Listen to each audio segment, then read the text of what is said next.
క్షేత్రమైనటువంటి శ్రీ తిరుమల తిరుపతి వెంకటేశ్వర స్వామి వారి దర్శనార్థమై నేను కుటుంబ సభ్యులతో ఇక్కడ రావటం జరిగింది. పెద్ద కుమారుడు సూర్య విక్రమాదిత్య పెళ్ళి అయిన తర్వాత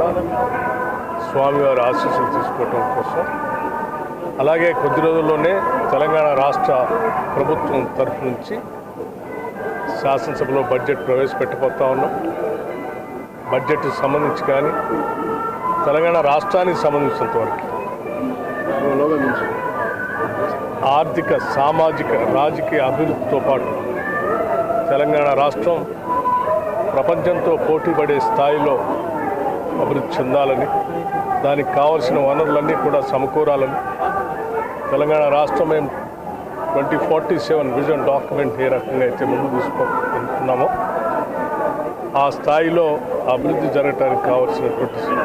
సహాయ సహకారాలు, స్వామివారి ఆశీస్సులు, ఆర్థిక వనరులు, సంక్షేమం, అభివృద్ధి, అట్లాగే ఇన్ఫ్రాస్ట్రక్చర్ అన్నిటితో కలిసినటువంటి సమగ్ర అభివృద్ధితో కూడిన తెలంగాణ రాష్ట్రం ముందుకు ఎదిగేటట్టుగా, అట్లాగే రెండు రాష్ట్రాలు కూడా ఎదగాలని, అభివృద్ధి చెందాలని, ప్రపంచవ్యాప్తంగా ఉన్నటువంటి తెలుగు వాళ్ళంతా కూడా సుఖంగా, సంతోషంగా ఉండాలని, ఆ రకంగా ఆశీర్వదించాలని భగవంతుడు కోరుకుంటున్నాను.